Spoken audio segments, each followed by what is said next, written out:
Hey everyone, welcome back. Today we're going to be doing a deep dive into this really interesting sermon by Pastor Chabola, all about the idea of God with us. Emmanuel. Yeah, Emmanuel. It really got me thinking about, how we approach life, especially in like our modern world, Yeah. with this emphasis on independence and all that. It's fascinating how Pastor Jabola kind of pushes back on that whole self-made narrative. Right. Like we often think freedom means doing everything ourselves, but he suggests that maybe, Yeah. true fulfillment comes from recognizing our need for something bigger. Yeah, that makes sense. Yeah. It's like we've got all these articles and books about the benefits of self-sufficiency. Right. But then Pastor Chabola is saying, hold on a sec. Even in a perfect world, like think about Adam and Eve in the Garden of Eden. Yeah. They couldn't thrive without God, even in paradise. Exactly. It's like even surrounded by abundance, they Yeah. still needed that connection with something beyond themselves. It really challenges that whole, modern pursuit of self-sufficiency. It's like we're trying to build these perfect little self-contained worlds, Mm-hmm. but those walls end up isolating us. Yeah, and Pastor Jabola actually uses this great example. He talks about this Twitter thread from a young millionaire Oh, yeah. who's boasting about his success, saying he did it all without God. It's like the opposite of what he's saying. Right. Totally. And it illustrates what Pastor Jabola calls the devil's deception. The devil's deception. Okay. Like we're constantly being tempted with these shortcuts Yeah. to success and wealth and happiness Right. that try to make us think we don't need a higher power. Like those get-rich-quick schemes, Yeah, totally. might look appealing, but they don't really lead to lasting fulfillment. Yeah, that's a really good point. So then how does prayer fit into all of this?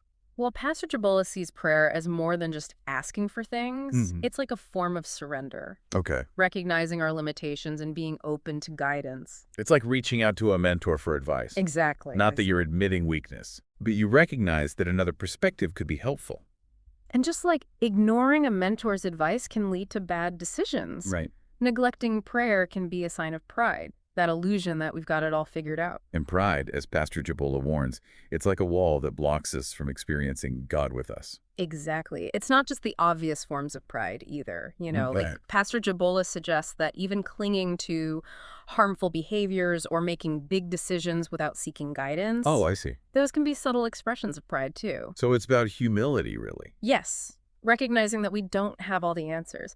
Which, speaking of answers, Mhm. Pastor Jabola tells this really interesting story to illustrate all this about three little fish who meet God and get to make a wish. Okay, a fish story. I like it. So what do they wish for?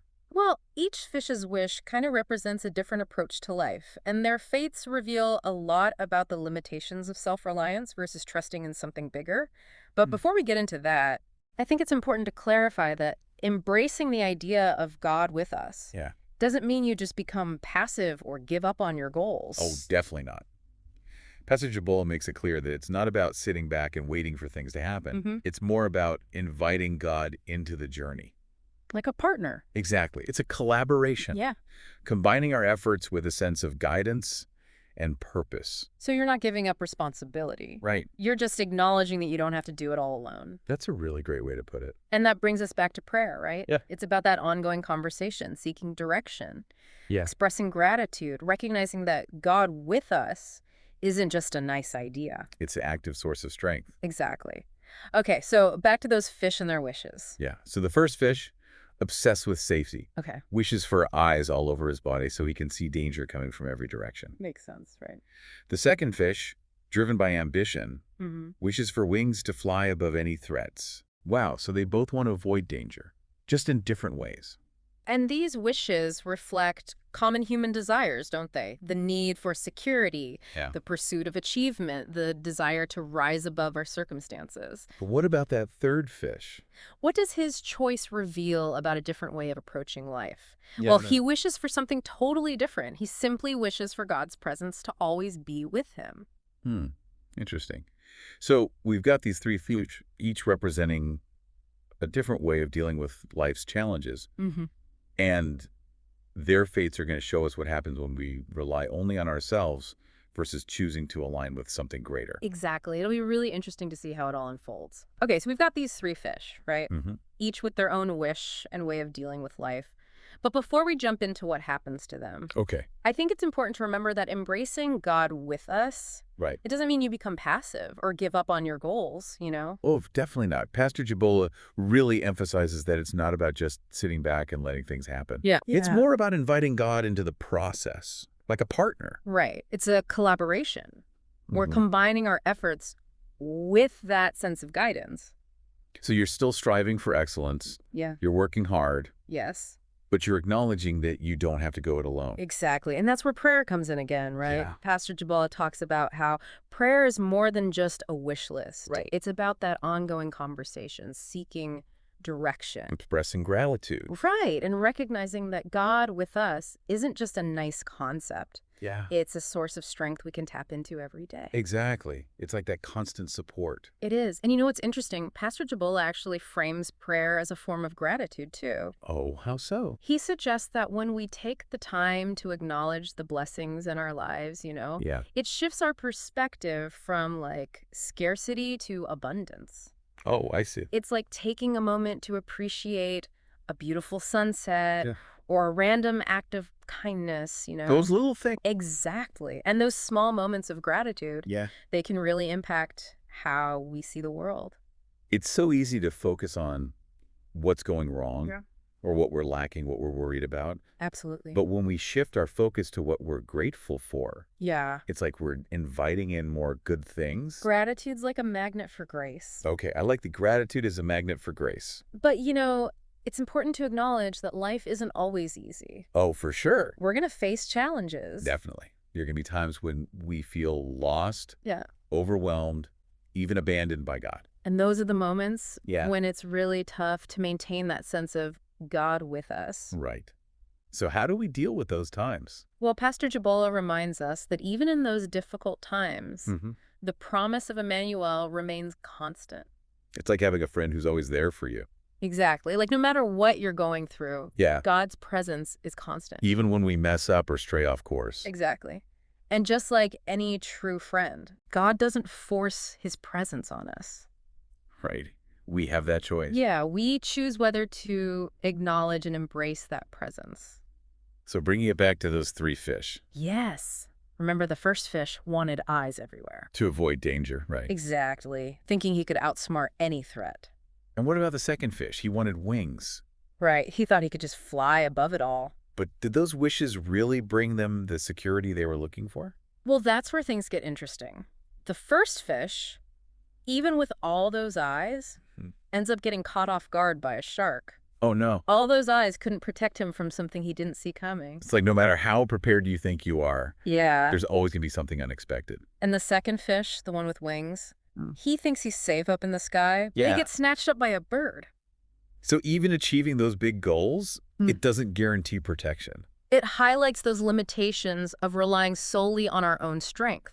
So both those fish, they were relying on themselves, their own strategies. Right. And it didn't work out so well. It points to that need for something beyond our own capability, something bigger.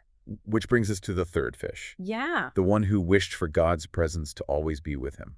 What happens to him? Well, this is where the story takes a really interesting turn. So that third fish, the one who wanted God's presence, what happens to him? Does he just, sail through life with no problems? Well, not exactly. He still encounters sharks and obstacles, Oh, okay. It's not like he's immune to life's challenges. But here's the thing. Each time a shark approaches, Yeah. they hesitate. Like they sense something different about this fish. Like they could feel that presence, huh? It's like they're saying to each other, don't mess with that one. There's something powerful protecting him. Wow. So even the sharks recognize it. That's amazing. It's like a reminder that aligning with a higher power, it can provide a level of safety and security that we can't achieve on our own. But it's not just about protection, right? No, it's about facing those challenges with a sense of peace and confidence, knowing you're not alone. You're not relying solely on your own strength. You've got that backup. Exactly. You're drawing on a deeper source of support. It's like that saying, God helps those who help themselves. I like that. It's about recognizing that we're not meant to face life's difficulties alone. There's strength in acknowledging that need for guidance, for that connection.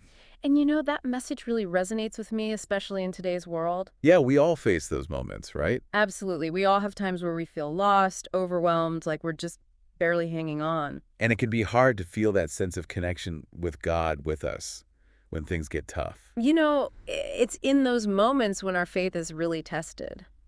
So how do we hold on to that faith when it feels like everything's falling apart? Well, Pastor Jabola suggests one powerful practice: gratitude. Oh, okay, gratitude. We talked about that earlier. Yeah. When we focus on what we're thankful for, it shifts our perspective. Like instead of focusing on what's wrong, Exactly. We start to see the abundance that's already present. and it doesn't have to be some big elaborate thing, right? No, not at all. Even something as simple as keeping a gratitude journal. Oh, like writing down things you're grateful for each day. Exactly. Or just taking a few minutes before bed to reflect on the good things. It's like training our minds to look for the positive. And when we cultivate that attitude of gratitude, Mm-hmm. it's amazing how it can impact our lives. It's like we attract more goodness, more grace. Because like you said, life isn't always easy. Yeah. There can be storms. Absolutely. There will be challenges, heartaches, moments of doubt. And it's easy to feel lost, even abandoned by God in those times. But Pastor Jabola reminds us that even when we can't feel it, Yeah. that presence is still there, offering comfort and strength. It's like that friend who sits with you in silence when you're hurting. Exactly. They don't need to say anything. You just feel their support. And sometimes that support comes from unexpected places. Right. Absolutely. It could be a kind word from a stranger, a song that speaks to your soul. Even just a moment of clarity that helps you see things differently. It's like those little winks from the universe reminding us that we're not alone. It's like we're being guided, even when we don't realize it. And those moments of grace, they can lead to real growth and healing. They can help us understand ourselves and our place in the world a little better. It's about trusting that even when we can't see the path clearly, there's a higher power leading us towards our highest good. So as we wrap up this deep dive into God with us, Yeah. remember that third fish? The one who wished for God's presence to always be with him? That fish swimming through life, facing challenges, but always with that sense of companionship. It's a powerful image, isn't it? It's a reminder that we all have that same choice. We can choose to embrace God with us, not as some distant concept, Right. but as a living, breathing reality that can transform our lives. That can guide us, comfort us, and empower us to live more fully. Thanks for joining us on this exploration. And until next time, may you always feel that comforting presence of God with us, with you, every step of the way.